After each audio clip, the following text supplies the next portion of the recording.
ఉన్నాను రాత్రే press meet పెట్టాలని. ఎందుకంటే రాత్రి అక్కడే 7 అవుతుంది. మళ్ళీ తిరిగి వస్తా చనిపోయిన వాళ్ళ ఇళ్ళకి వెళ్ళి ఆయన పరామర్శిస్తాడేమో, నేను తొందరపడి ప్రెస్ మీట్ పెట్టిన వాడిని అవుతానేమో అని అనుకొని అది కూడా చూసి వాళ్ళ 10ంటికి ప్రెస్ మీట్ పెడదామని చెప్పేసి నేను అనుకున్నాను. నీ వల్ల, నీ యుద్ధానికి బయలుదేరినటువంటి నీ అరాచక ర్యాలీ వల్ల 2 ప్రాణాలని బలికొన్నావు. కనీసం వాళ్ళ కుటుంబాలకు నువ్వేం చెప్తావో మరి. వాళ్ళ ఒక్క మాట కూడా నీ నోటి నుంచి వచ్చినటువంటి సందర్భం దాని గురించి లేదు అని అడుగుతా ఉన్నాను. దానికి నువ్వేం చెప్తావు, వాళ్ళ కుటుంబాలకు ఏం చెప్తావు అని అడుగుతా ఉన్నాను. అలాగే నిన్న పాపం ఆయన ఒక ముసలి కన్నీరు కార్చారు కమ్మవారి గురించి.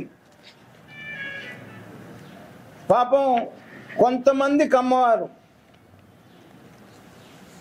తెలుగుదేశం పార్టీతో డిఫర్ అయి నిన్ను నమ్మి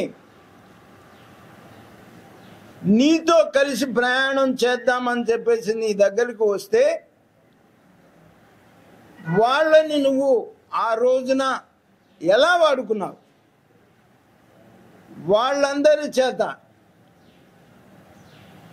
కమ్మ వాళ్ళని కమ్మ వాళ్ళతోనే తిట్టించాలి అనేటువంటి ఒక నీ పైశాచిక ఆనందం కోసం,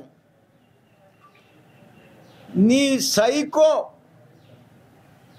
కళ్ళల్లో ఆనందం నింపటం కోసం నువ్విచ్చినటువంటి స్క్రిప్ట్ని చదివించి ఇవాళ వాళ్ళందరూ కూడా ఇబ్బందుల్లో పడటానికి కారణం ఆ శాపం నీది కాదా జగన్మోహన్ రెడ్డి అని నేను అడుగుతా ఉన్నా. పైగా అందరి పేర్లు చదివావు. నువ్వు చదివినటువంటి వాళ్ళందరూ పేర్లు కూడా ఎంత అప్రజాస్వామ్యంగా, గౌరవప్రదమైనటువంటి శాసనసభని ఒక కౌరవ సభ చేసి, బూతుల సభ చేసి ప్రజాస్వామ్యాన్ని అపహాస్యం చేయించి సునకానందం, రాక్షసానందం పొందినటువంటి పరిస్థితిని ఆ రోజున నువ్వు గుర్తు రాలేదా అని చెప్పేసి నేను అడుగుతా ఉన్నా. వాళ్ళ